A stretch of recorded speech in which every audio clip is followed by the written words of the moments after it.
À l'occasion du restylage de la 106, la gamme s'enrichit d'une version à caractère sportif, la 106 S16. Afin de conserver un comportement dynamique exceptionnel, la 106 S16 se voit dotée de roues en alliage de 14 pouces munies de pneumatiques adaptés aux performances, d'un train arrière équipé de freins à disque identiques à certaines versions sport.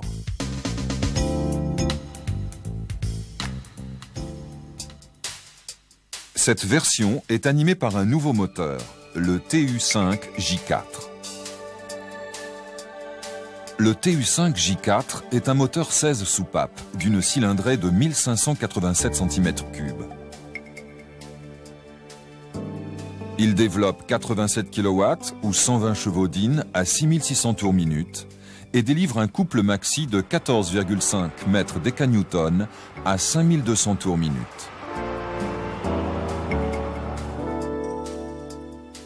Ce moteur est conforme aux normes de dépollution L3.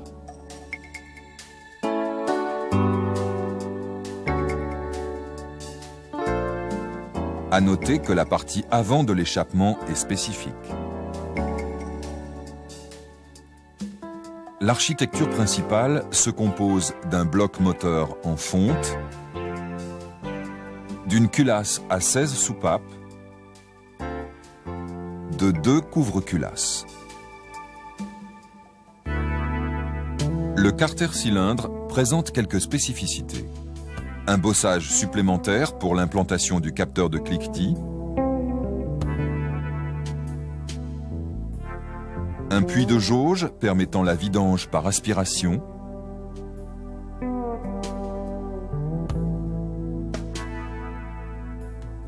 quatre gicleurs d'arrosage en huile des fonds de piston ont nécessité une modification du rapport d'entraînement de la pompe afin de garantir un débit d'huile approprié. Le vilebrequin en acier forgé comporte 5 paliers et 8 contrepoids. Il n'existe qu'une seule classe de diamètre de piston. Les axes sont montés libres et immobilisés en translation par des joncs. En pièces de rechange, ils sont livrés avec leur axe. Les pistons comportent 2 empreintes correspondant à l'emplacement des soupapes d'admission. Les bielles sont nouvelles et spécifiques au moteur TU5 J4. Elles sont reconnaissables par la présence d'une bague bronze à l'intérieur du pied de bielle. La culasse est en alliage d'aluminium et son architecture générale est issue de celle du moteur XU10 J4R.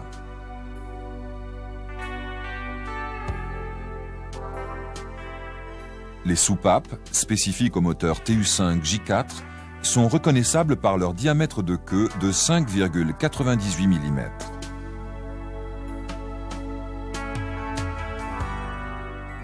Les poussoirs hydrauliques ne nécessitent pas de réglage de jeu. Ils comportent des clapets anti-retour destinés à maintenir une pression d'huile constante dans les poussoirs. Les 2 arbres à cames, un admission et un échappement, sont coiffés de carter chapeau de palier.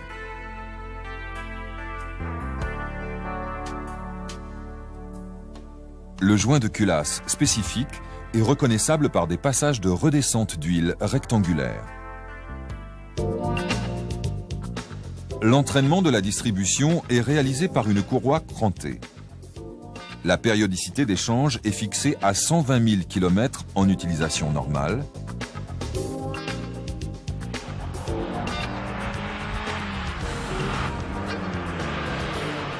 « 90 000 km en utilisation sévère.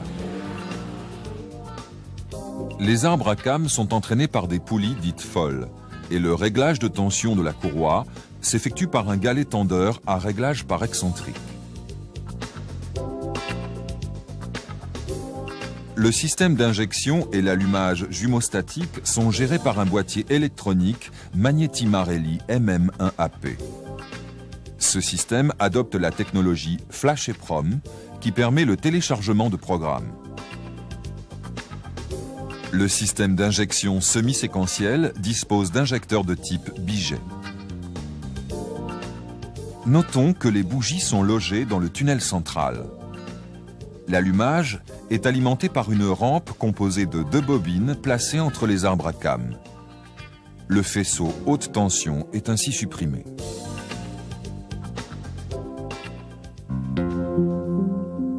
Un boîtier papillon avec progressivité intégrée améliore l'agrément de conduite.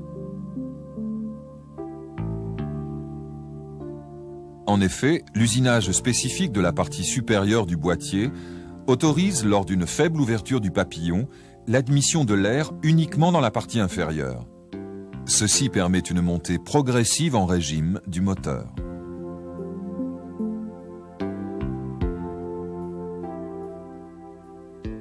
Notons la présence d'un résonateur qui limite les bruits d'admission.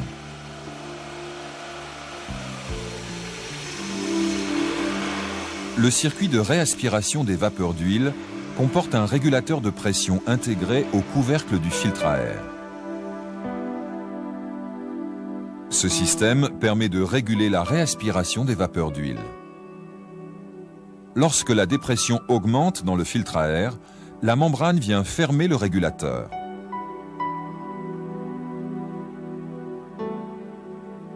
La pression des vapeurs d'huile augmentant, elle repousse la membrane, permettant ainsi la réaspiration des gaz de Carter.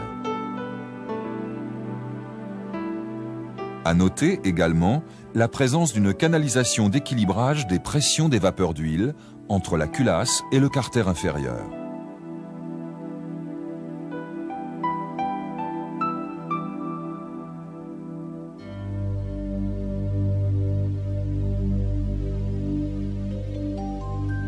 En complément au coffret pour les moteurs TU et TUD, de nouveaux outils sont nécessaires pour intervenir sur le moteur TU5J4.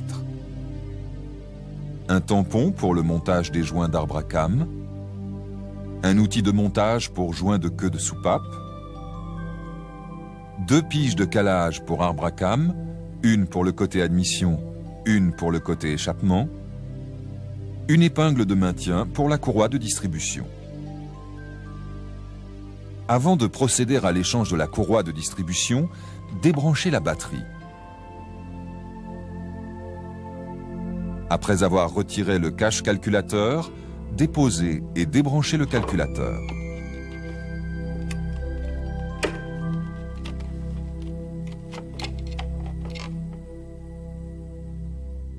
Le support du calculateur est maintenu par 3 vis.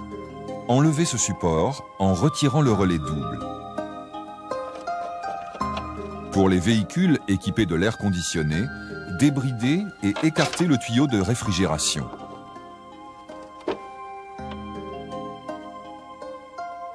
Déposez la patte support.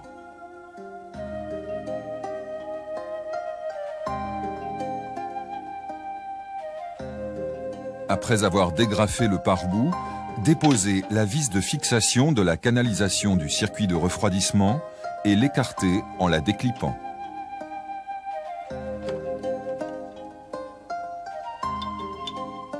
Desserrez la vis inférieure de fixation du tendeur, ainsi que la vis de réglage de tension de la courroie accessoire.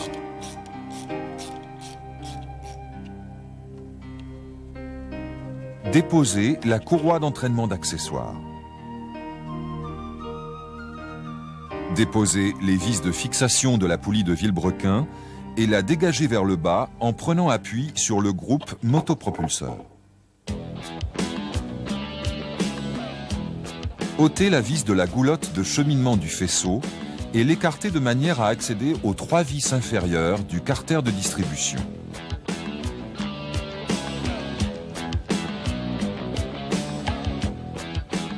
Déposez les 5 vis supérieures du carter de distribution et retirez ce dernier.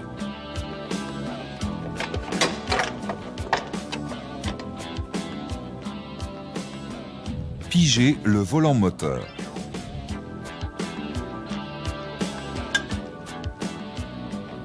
Enlevez le carter inférieur de distribution.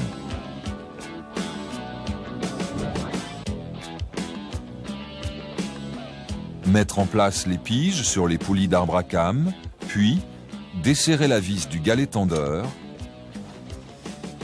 et déposer la courroie de distribution.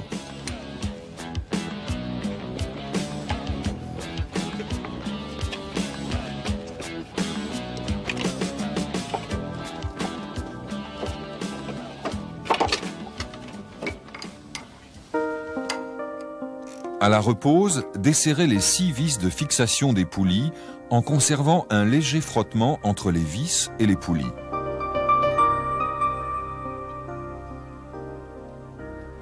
Vérifiez que les galets tournent librement, sans jeu et sans point dur. La courroie est munie de 3 repères placés respectivement en regard des dents 1, 52 et 72. En respectant le sens de rotation, alignez le premier repère de la courroie avec la rainure du pignon de la poulie de Vilebrequin. Mettre en place l'outil sur le pignon de Vilebrequin afin de maintenir la courroie. Amenez les 2 poulies d'arbre à cames en butée de boutonnière dans le sens horaire. En maintenant le brin bien tendu, mettre en place la courroie sur la poulie d'arbre à cames d'échappement, puis sur la poulie d'arbre à cames d'admission en alignant les repères.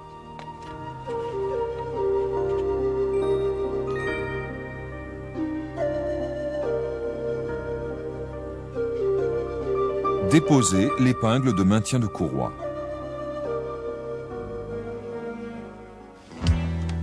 Mettre en place l'appareil de mesure de tension SEM-Setronic sur le brin en prenant garde de ne pas le mettre en contrainte avec l'environnement.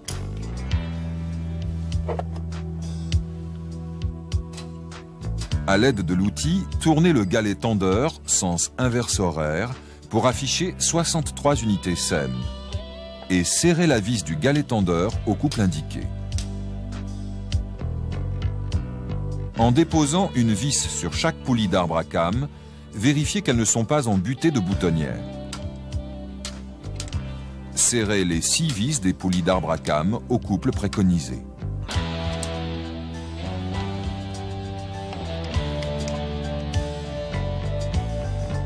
Déposez les piges arbre à cames et volant moteur, puis effectuez 4 tours moteurs dans le sens normal de rotation.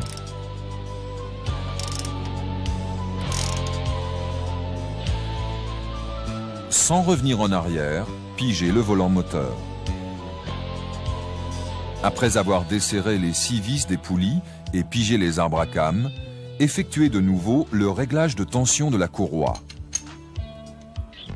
À l'aide de l'outil, tournez le galet tendeur dans le sens inverse horaire jusqu'à obtenir une valeur de 37 unités SEM. Dans cette position, serrez au couple indiqué la vis du galet tendeur ainsi que les 6 vis des poulies d'arbre à cames.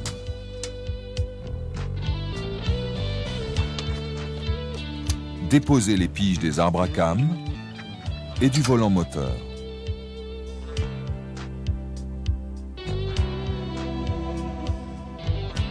Reposez le carter inférieur, puis le carter supérieur de distribution en poussant légèrement le groupe motopropulseur pour en faciliter le passage. Reposez la poulie de Vilebrequin.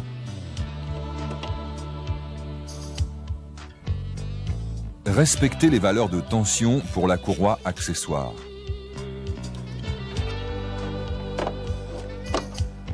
Continuez les opérations de repose dans l'ordre inverse de la dépose. Après rebranchement de la batterie et réinitialisation des calculateurs, effectuez un essai routier.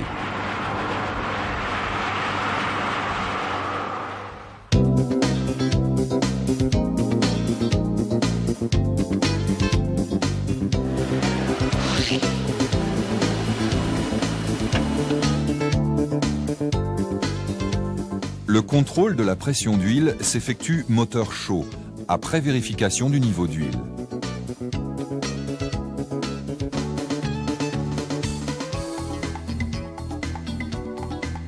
Un raccord spécifique pour les mesures de pression d'huile vient compléter le coffret d'outillage. Après avoir déposé le filtre à air, déposé la vis de fixation et dégagé la canalisation d'équilibrage des pressions de carter afin d'accéder au bouchon.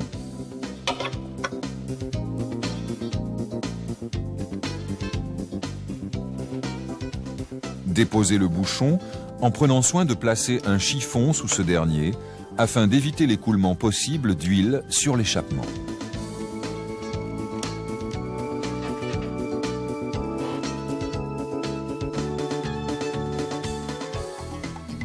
Remplacez ce bouchon par le raccord de pression d'huile.